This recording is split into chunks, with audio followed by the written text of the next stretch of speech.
And it says f of x, our best friend now, x squared minus 4 for x less than 0, and negative x plus 2 for x greater than or equal to 0. So as I mentioned last time, I will ask you again, what do you think will take, moving forward, to remember that every time we see a square root, the quantity under the square root has to be greater than or equal to 0?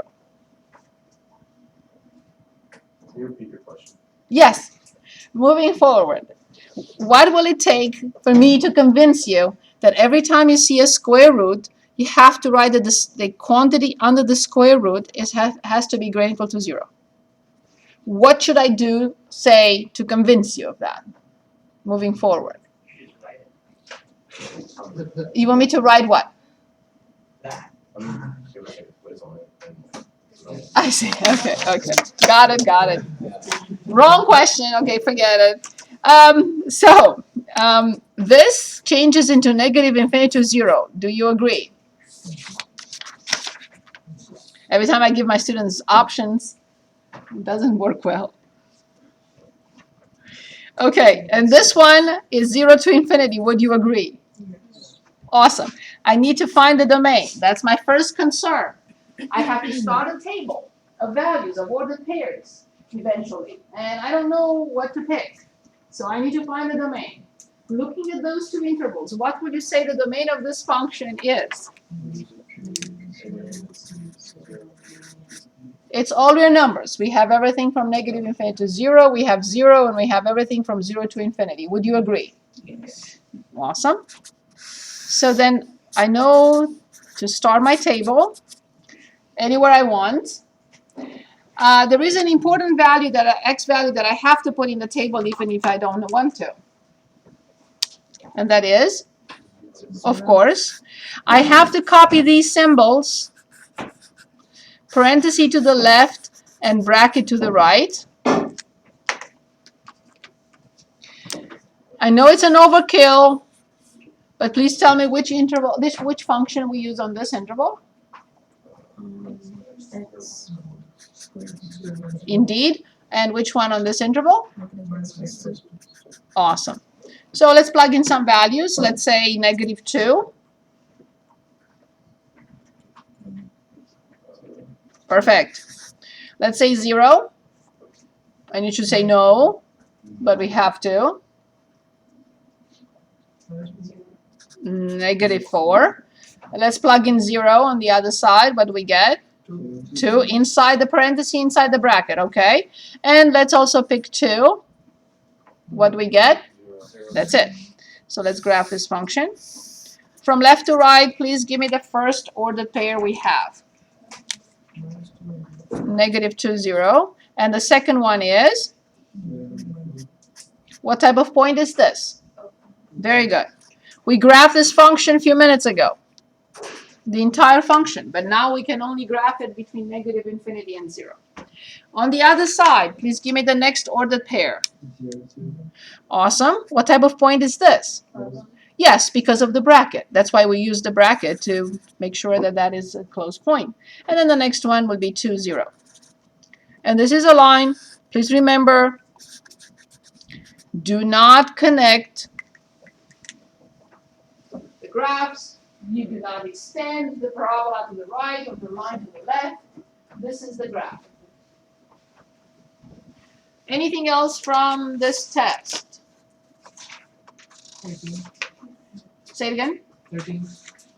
13. 13. Right. Can you just determine the domains of those, or you want? Yeah. Okay. Let's do it.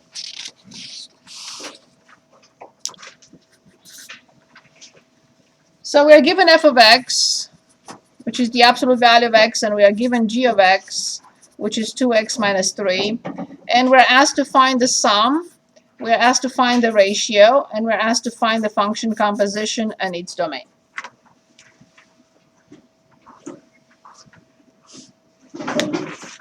Okay, good. So let's start with the domain of function f and domain of function g. What would you say about domain of f? Negative infinity to infinity. It's an absolute value function. It's a linear function inside, absolutely sure. What is the domain of G?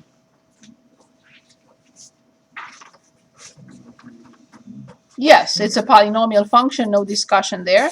What is the common domain? Because I need the common domain for these two. Of course. However, the domain of the ratio is unknown yet. So let's find the sum. F plus g of x is f of x plus g of x, which is the absolute value of x plus 2x minus 3. Do you need more time? You were not able to find a problem? Oh, no, found it. Is that okay now? Everyone? Everyone okay? Any questions on this? Always stop me if you fell behind or something is wrong, okay? This is just f plus g. So you're gonna have two values. I'm sorry? You're gonna have two solutions. I don't have two solutions for f plus g. This is f plus g. I'm done. I don't have to do anything. I'm not asked to simplify it. I'm asked to find the function. If you want to simplify it, you can. But in this particular situation, I'm not asked to. But if you want to, you can write the absolute value of x as x for x greater or equal to 0 and negative x for less than 0. Yes, we can do that. So there are two options then from here. So we have x with 2x, 3x minus 3 for greater than or equal to 0. And we have x minus 3 for x less than 0. That's fine. It's a good point. We're not asked to. We're only asked to find the sum. It doesn't say simplify it fully. But it's a good point. Now let's find the ratio. F over g would be f of x over g of x. F of x is the absolute value of x, and the denominator is 2x minus 3. There is an if here. Mandatory if. If what? 2x minus 3 is not equal to 0. Indeed. If x does not equal 3/2, I completely agree. But now I have to write the domain of this. I know the domain of the sum is definitely this one, but the domain of the ratio is not. What is the domain of the ratio? Because we are asked to find the domain of the ratio. Very good. To 3/2 union 3/2 to infinity. Awesome. Now the next step is to find the domain of the function composition. And then we find the function. So we are asked to find f comma g of x, which means to x I apply which function first? Absolute value of x. G of x first. Very good. To get g of x, it's f of g of x. F of g of x. Inner, outer. Which function I apply to g of x now? To this value. Perfect, to get f of g of x. Awesome. So we already have the domain of g. Can anyone give us the range of g? Remember, g is a linear function. So the domain we know, this, is negative infinity to infinity. What is this? Oh, right, very good. That's a linear function. Perfect. Now I have to determine the domain of f. What is the domain of f? Careful. What is the domain of f? Good. So is there any problem? No, no problems. So then the domain of the function composition is negative infinity to infinity. I don't have to exclude anything. I don't have to eliminate anything. Everything works like a clock. Like a clock that works. Okay, and we are asked now to find the function. So f comma g of x is f of g of x, which is f of 2x minus 3. And the answer is?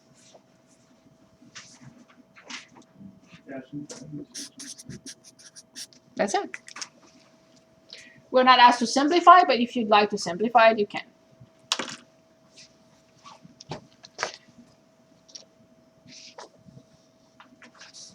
I selected from the next handout few functions, but there is really nothing that we haven't discussed yet. But let's go over this and mark the problems.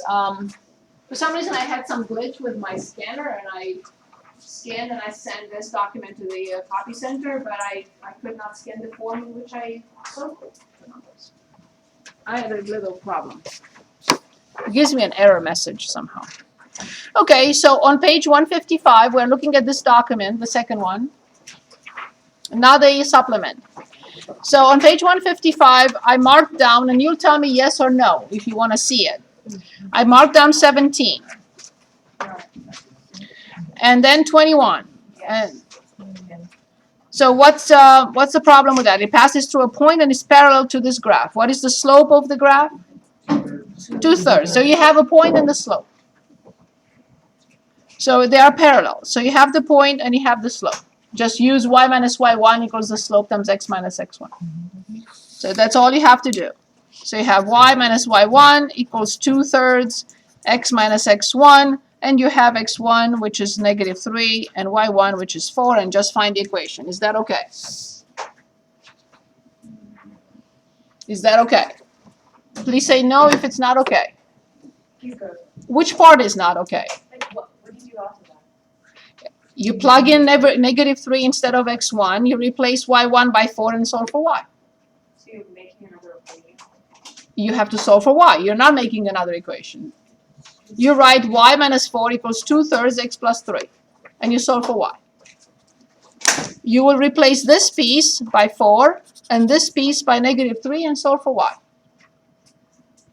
So then it would be y equals 2/3. Exactly, that's the equation of the line passing to the point and parallel to the one that we have. That's it. That's all you have to do. What is it, like perpendicular as well?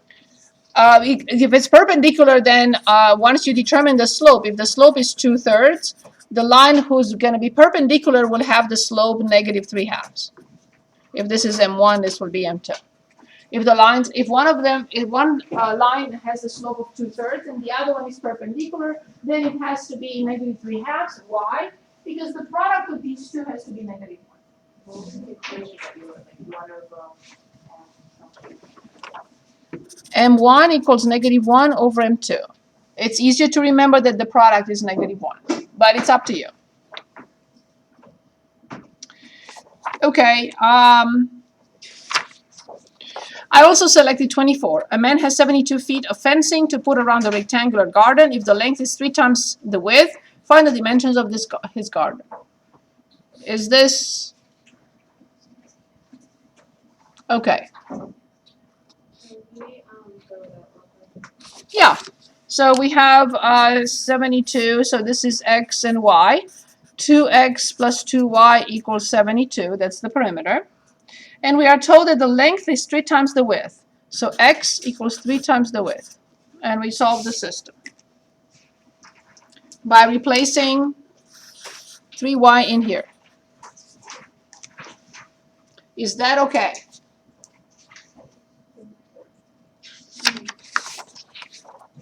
So the perimeter is 2x plus 2y, which is 72. We are told that he has 72 feet of fencing. And we're also told that the length, which is x, is 3 times the width. So then the new equation is 2 times 3y, 2 times 3y plus 2y equals 72. 6 plus 2, 8y equals 72, y equals 8 feet. And then x must be 24 feet.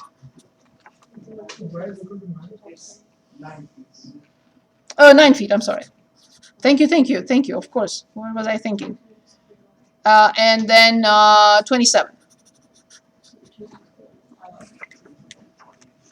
And then I was just going to say, we go back and check. And once I go back and check with 8 and 23, I don't get the correct answer. So I would have gone back. But thank you, yes, of course. Then I selected all these problems. We've done all of them in class. Radical equations on page 157, 52, 53, 54. Everything was done. And I selected 2 inequalities, 1 linear and 2 absolute value. So on page 157, 52 through 59. Was there nothing on page 156? Say it again. Was there nothing on page 156? No. No, it's just one quadratic equation, just taking square roots. There's nothing really. So any questions on this? Are we okay with these equations and inequalities? Okay. On page 158, I selected the rational equation, number 9. I selected another absolute value, but I've discussed that already. This is from the practice test. A radical equation again, a factoring situation, and again find the distance. Find the distance between these two, and you'll have also the equation of a circle in there. I just couldn't find anything about a circle here. And we discussed the circle with a supplement, so. Anything from page 158? Let's take a look at the rest and we'll come back if you find anything. So on page 272, problem 4, evaluate for different values and say if this is a function or not by the vertical line test, not just 4, and just evaluate. But we do that with a difference quotient anyway. A graph with identify f of 2, f of negative 2, and then so on and so forth. Domain again. This is your favorite now, 22. We did that in class together last time, the square root of x minus 6 over the square root of x minus 4. Graphing a piecewise defined function, which we just did a minute ago. Find the average rate of change, finding the slope through those 2 points, problem 25.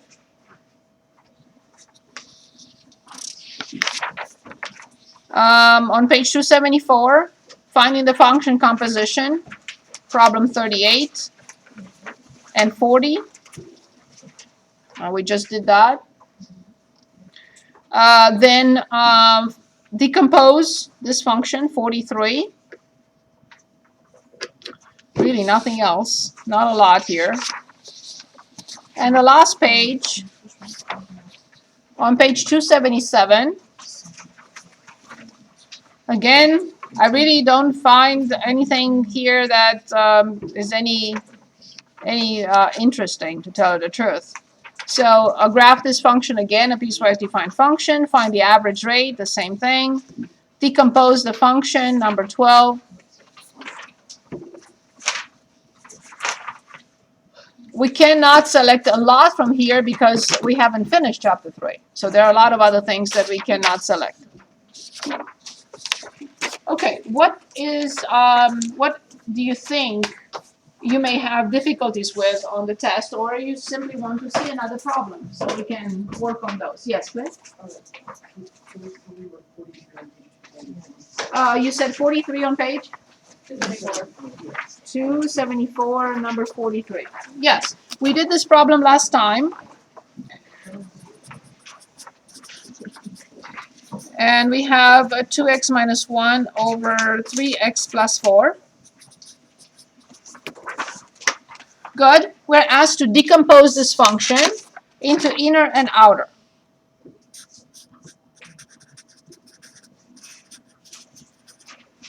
Can anyone give us an option? There is more than one correct answer here. An inner and an outer. Yes, the square root of x is the outer. And you're right, yes. 2x minus 1 over 3x plus 4 will be the inner. If I denote this by g of x, and if I denote this by f of x, then h of x is the same with f comp g. F being the outer, the square root of x, and g being the inner. Good job. Anything else? Anything else?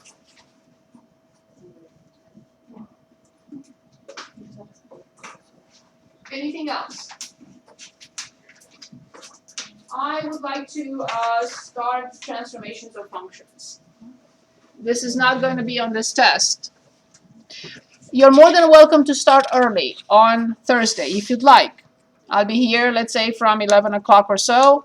And if you'd like to start early, if you think you need more time, I'll be more than happy to give you more time. So please come in early if you can.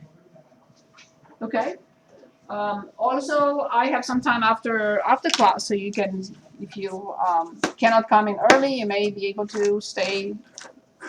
I'm hoping not to have a test for more than an hour and a half, roughly, because otherwise we're not going to be able to finish. Okay, so the next section is 3.5. This is not going to be on the test. Transformations.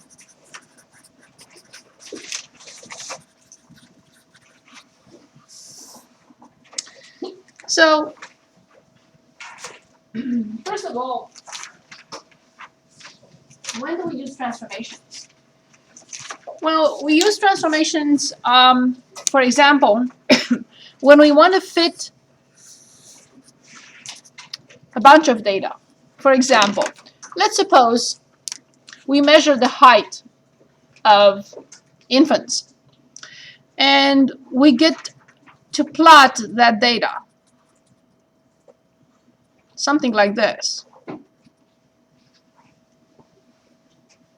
If we remember how to graph a square root function, our best friend now, we will know that this is the square root function plus some transformations.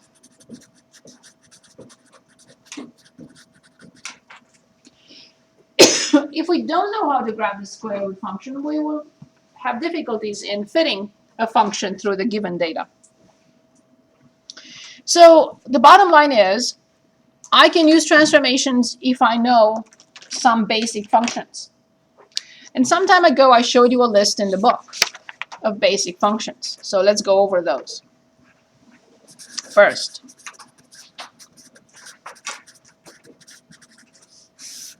any questions? Any questions? Okay, so the first and the simplest possible function is the linear. Excuse me.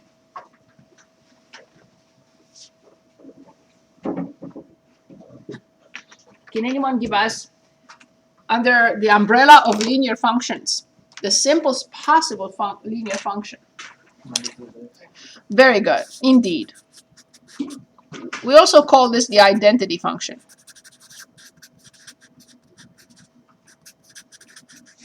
Because y equals x. Good.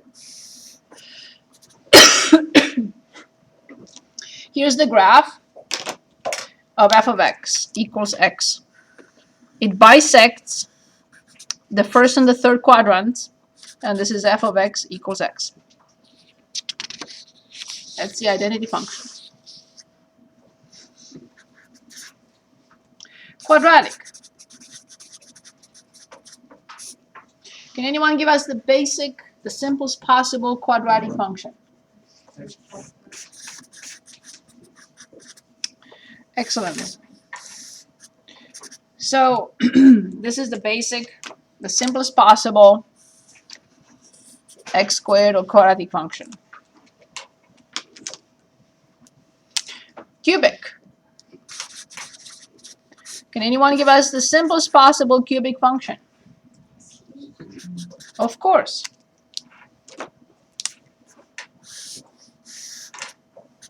Here's the graph. We're going to see it again when we graph polynomial functions.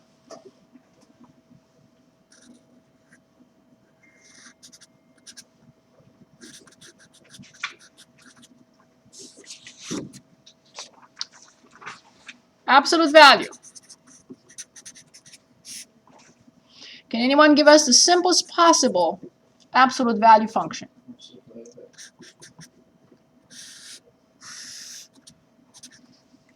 Here's the graph.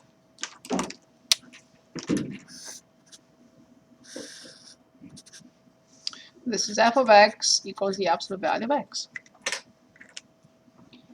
Can anyone give us the simplest possible function of our type, our friend type? What was our friend? Very good. Very good. The simplest is indeed Square root. good. Here's the graph.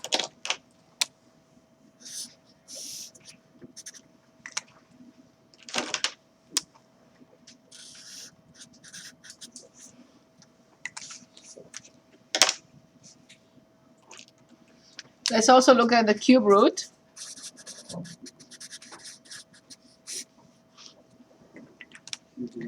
Very good. Awesome.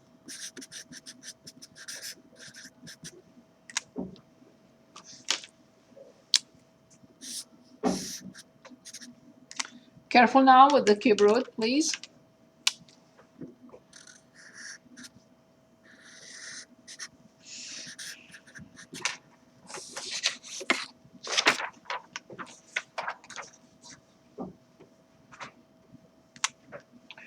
I want to add one more that normally you may have not seen that often. You will see it in this course, though. Rational. What do you think the simplest possible rational function would be? Over X. Excellent. Careful with this one. It's not a friendly function at all. Here it is.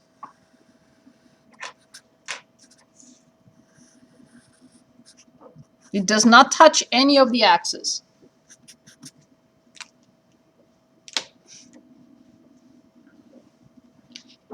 Okay, enough for now. We'll come back to them in a minute. But I want to talk about symmetry. Did I do that? So, symmetry. Even and odd. Functions don't have to be symmetric. If a function, even and odd has nothing to do with the even and odd numbers. If a function is even, it's symmetric with respect to the y-axis. If a function is odd, it's symmetric with respect to the origin. So let me give you two examples, and we'll analyze this together. So symmetric, WRT, I'm lazy, with respect to the y-axis. And this is symmetric with respect to the origin. Let's analyze two graphs and then go back to our basic functions and identify which one is odd, which one is even. So I'm going to pick a function. And you'll tell me which function it is in a minute.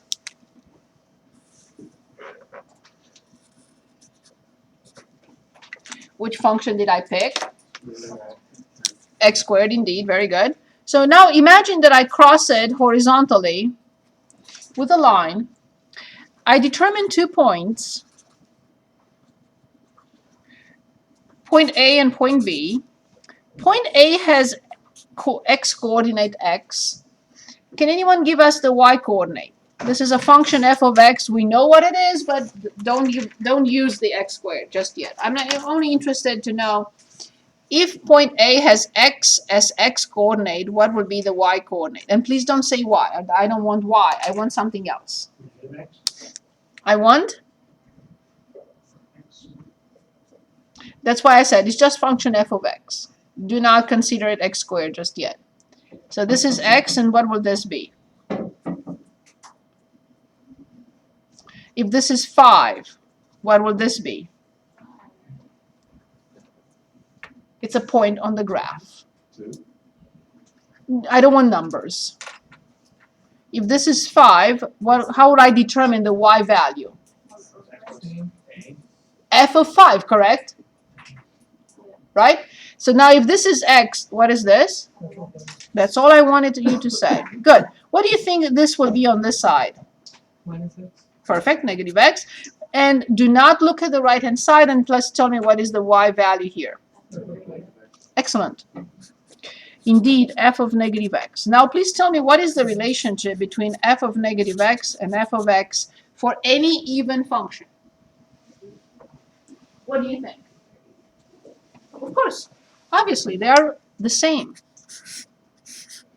Very good. So this is what happens for odd functions. When you replace x by negative x in an even function, forgive me, nothing happens. The function stays the same. Let's look at another situation here. Here's another graph, and please tell me if you recognize it, but I don't want to use it.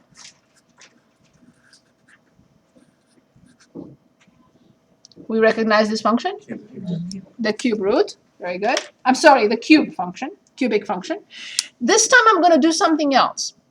I'm going to connect a point to the origin and extend the line on the other side.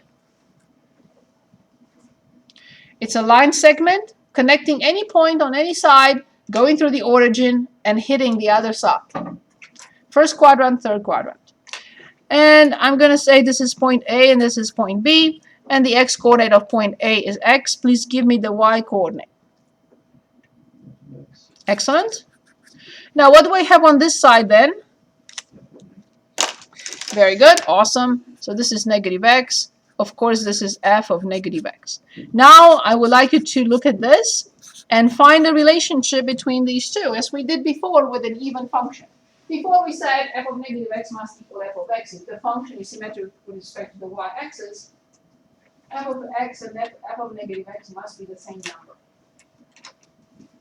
But here, this is not the same case. What do you think? They are what? Yes, they are opposites. Awesome. This is the correct relationship. Excellent. Thank you, Ryan. So f of negative x equals negative f of x indeed. So coming back here to our list of functions, I would like us to identify the odd and the even functions. And then we'll look at an example here. I'm not done. I have to show you an example. Okay, what will you say about this? Odd, even, or none of the above? Very good. It is odd because it's symmetric with respect to the origin. Great job. What about this function? What about this function? What about this function? Symmetric with respect to the y-axis. Excellent. Well done. What about this function?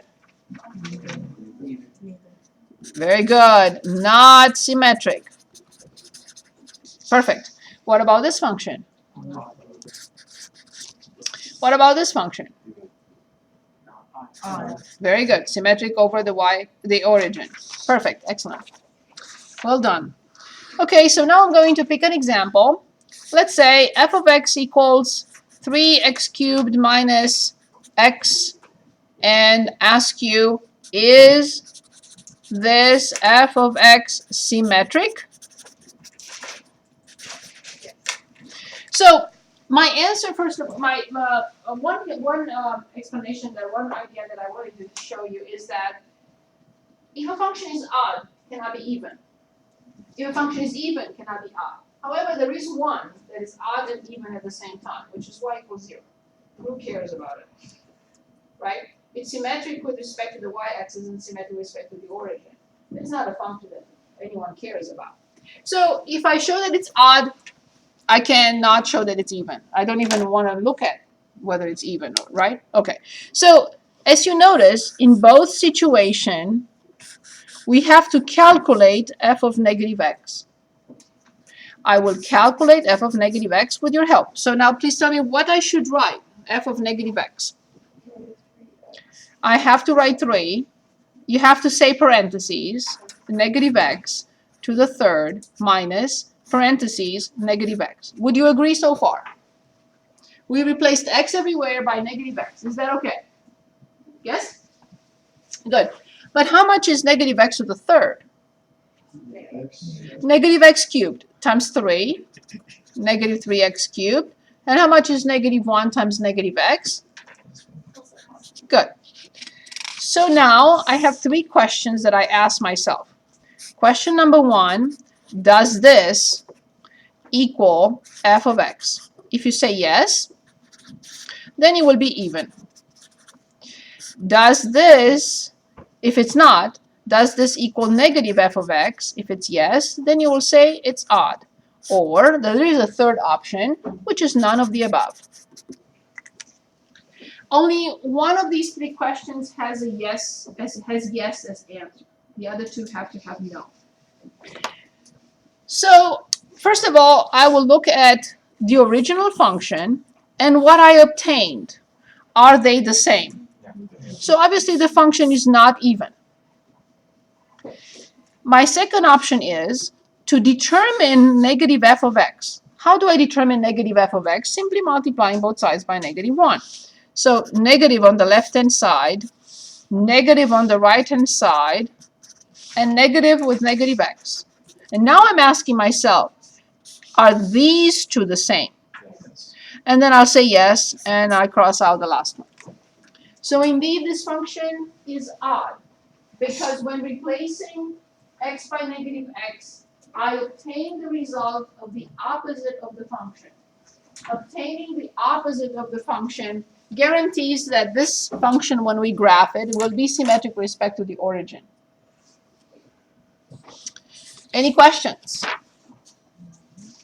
Any questions here? Okay, so let's look at a couple of problems. And this is at the end of 3.5. I'll tell you what my colleagues suggested. And you will tell me what you want. And your contribution. Okay, here it is.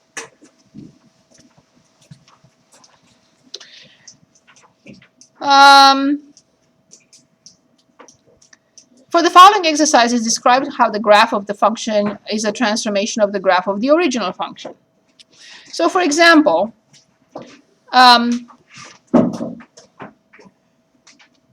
once we established our list of basic functions, we can study any possible transformation, and there are 6 transformations here. 6 transformations.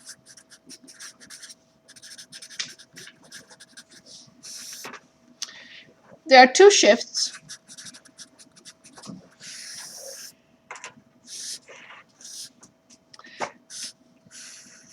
Horizontal, vertical, reflections,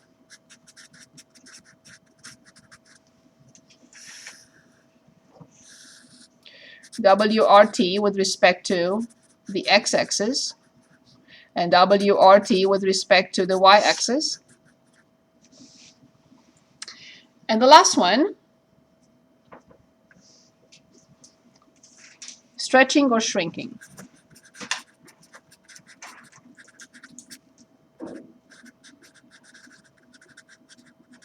Stretching or shrinking.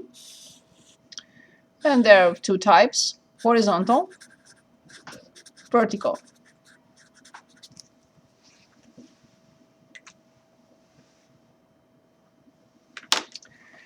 Okay, so let's talk about shifts first. I know I have 5 minutes left. I may not even get to reflections, but let's talk about horizontal and vertical shifts. So shifts. I will create 2 functions, one f of x and the other one g of x. For example, our best friend, the square of x plus 2 and the square of x minus 3. I will ask you which was the base or basic function that I used to create f and g. Did I use the absolute value? Did I use 1 over x? The rational. I used the square root. So that's the basic function. When we graph the basic function, we will obtain this graph. That's the square root of x. Now, I ask myself whether using the transformation that we are talking about, am I changing x or am I changing y? So x inside did not change. So there is just an addition on the outside of the square root of x or a subtraction on the outside of the square root of x. It's not, I'm not changing x, but I am changing the result, the y value. The result is the y value, square root of x plus 2, square root of x minus 3. So what do you think the first transformation will be? Say it again, Right to Kyle. up to. Of course, I'm changing y. So let's establish this from the very beginning. When we discuss about changing x, we are talking about this. When we are talking about changing y, we're talking about this. So as you see, the change is not in the square root of x. The square root of x did not change. The change was the fact that this is plus 0, but this one is plus 2 or minus 3. So the change is a vertical change. So this is the plus 2 will be here, the square root of x plus 2, and the minus 3 will be here. 1, 2, 3, and this will be the square root of x minus 3. So this is a vertical shift, up 2 units or down 3 units. The change did not affect x. The change affected